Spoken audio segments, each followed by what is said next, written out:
Quinn didn't think that Beatrice had any information on her. She was just trying to scare Quinn. "Now, will you finally listen to me?" Fred looked at his dad, Peter, who sat down again at the table. "You're right. I was wrong."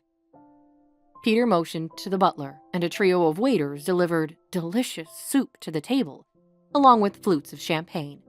Marcy and Peter raised a glass toward Quinn and Fred. "Let us celebrate you, Dr. Murphy, and your future marriage to my son." Everyone in the room turned and smiled at Quinn.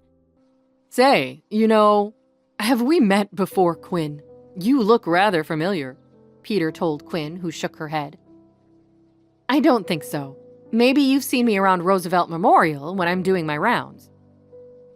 "Yeah, maybe that's it," Peter nodded. "I was a benefactor there about 7 or 8 years before Fred. I had to pull back on my duties at Rex Corp once Jake was born. I just wanted to spend time with my grandson." Quinn couldn't believe what loving parents Fred had, lucked out with Peter and Marcy.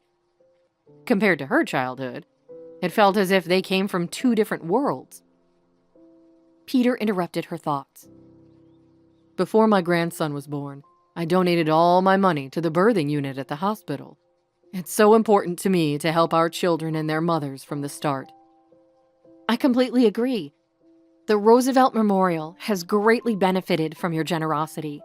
The hospital has top-of-the-line facilities so that all our patients have the best care." Marcy handed Quinn another cocktail. "Do you have any children of your own?" Quinn smiled. "Yes, I have a son named Denny and a daughter named Sammy. They all get along so well with Jake, it's almost as if they've always been siblings. Especially Jake and Denny. They look like twins." "How nice." Marcy leaned over to hand Fred another cocktail. "They really do look like twins," Fred agreed. Marcy put her drink down and grabbed Quinn's hands. "Please, bring them by soon. I want to have all my grandchildren under one roof." "Okay, I will bring them by. They will love having you both as their grandparents," Quinn assured her. On the drive home, Quinn smiled to herself out the window. It felt nice to have grandparents in her life and for her children. Quinn couldn't wait to return to Fred's apartment and tell her kids about their new family members. She blinked repeatedly at the passing buildings. She leaned her head into her hand and groaned at the car's motion. "Are you all right?"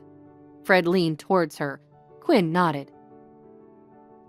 "I think I might have had too much to drink back there." Quinn leaned her forehead against the car window. Fred took off his jacket and wrapped it around Quinn. He smoothed the hair away from her face. "I know I put you through a lot today, but it meant a lot that you met my parents. They liked you." Quinn had been going non-stop all day from multiple surgeries straight into meeting Fred's parents with no notice. It had been a whirlwind of a day. "Yeah, you think so?" "Definitely. They really bought the idea that we were engaged." Fred laughed. "I can't believe they bought it." Quinn looked back out of the window. She pretended that her heart didn't crack in two at the sound of his laugh. Quinn knew that the relationship part was a lie, but a part of her hoped that the family aspect wasn't a lie. She hoped her kids would have a real father in Fred and be involved with his grandparents. "I need to stop living in Fantasyland," Quinn thought to herself as Fred's driver pulled up to their building. Fred opened the door and held out his hand.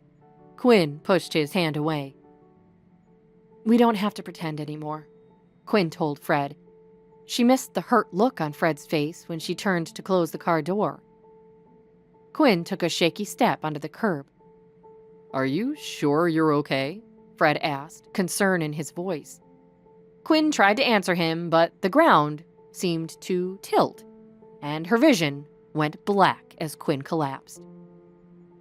"Quinn? Can you hear me? Quinn!" Fred yelled. Hi, I am Quinn. Want to know my battle? Then download the Pocket FM app, and listen to the exciting episodes of A Mother's Battle Now.